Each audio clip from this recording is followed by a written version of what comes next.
Shalom Bapak Ibu Saudara yang dikasihi Tuhan.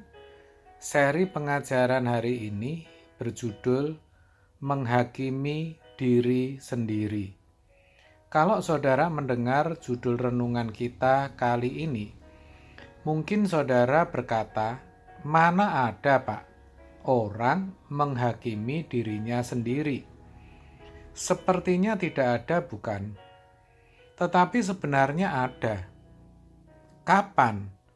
Yaitu ketika seseorang menghakimi orang lain. Dalam Roma 2 ayat 1 dikatakan, "Karena itu, hai manusia, siapapun juga engkau yang menghakimi orang lain, engkau sendiri tidak bebas dari salah. Sebab dalam menghakimi orang lain, engkau menghakimi dirimu sendiri. Karena engkau yang menghakimi orang lain melakukan hal-hal yang sama." Jadi, karena kita sendiri tidak bebas dari salah, juga karena kita melakukan hal-hal yang sama, dikatakan ayat ini begitu ya saudara, maka ketika kita menghakimi orang lain, sebenarnya kita sedang menghakimi diri kita sendiri. Benar kan? Ada ya saudara? Sekarang jelas kan? Tahukah saudara bahwa salah satu bahaya terbesar dalam hidup orang beragama adalah merasa diri paling taat, paling rohani, dan paling berhak duduk dekat dengan Tuhan di dalam kerajaannya.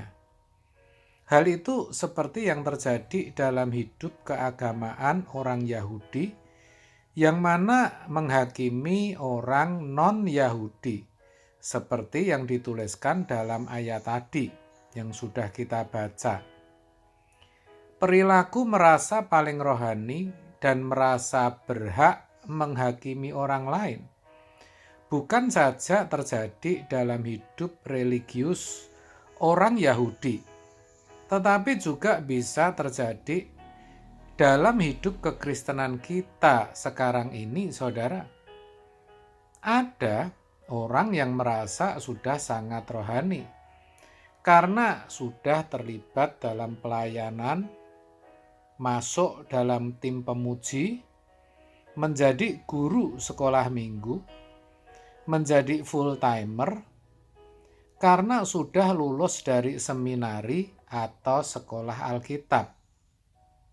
Ada juga yang merasa level rohaninya lebih tinggi karena bergereja di gereja kota dengan gereja yang besar, jemaat yang banyak, fasilitas ibadah yang mewah dan modern, serta berkomunitas dengan orang-orang strata atau kelas sosial yang tinggi.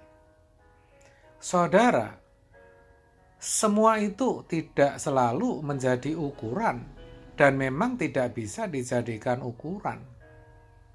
Saudara ingat, jemaat Laodikia yang dicatat di Wahyu 3, yang kaya dalam banyak hal, tetapi sangat dicela oleh Tuhan.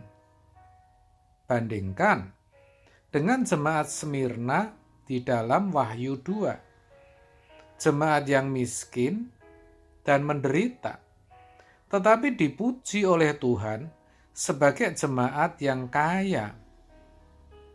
Saudara, yang dimaksud menghakimi dalam ayat tadi adalah memberikan penilaian tidak menyenangkan, yaitu dengan mengecam atau mencari-cari kesalahan.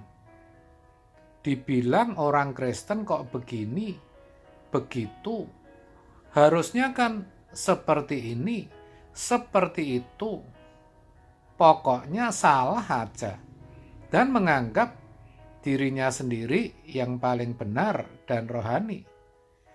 Barangkali saudara juga pernah mengalami atau saudara pernah melihat kejadian seperti itu, saudara. Oleh sebab itu, ada peringatan, ada warning dari Tuhan bahwa siapapun yang menghakimi orang lain, ia juga menghakimi dirinya sendiri. Maka jangan sampai kita sibuk mencari-cari kesalahan orang lain, tetapi justru lupa memperhatikan hidupnya sendiri. Abai dengan kesalahannya sendiri. Kepada jemaat di Efesus, Paulus berkata demikian, "Karena itu, perhatikanlah dengan seksama bagaimana kamu hidup. Jangan seperti orang bebal, tetapi seperti orang arif." Efesus 5 ayat 15.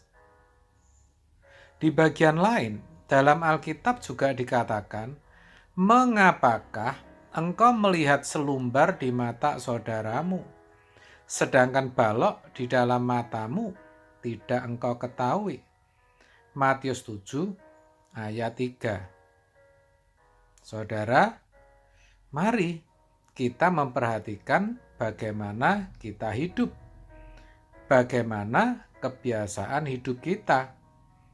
Jangan sampai kita ini hanya sibuk mencari-cari kesalahan orang lain.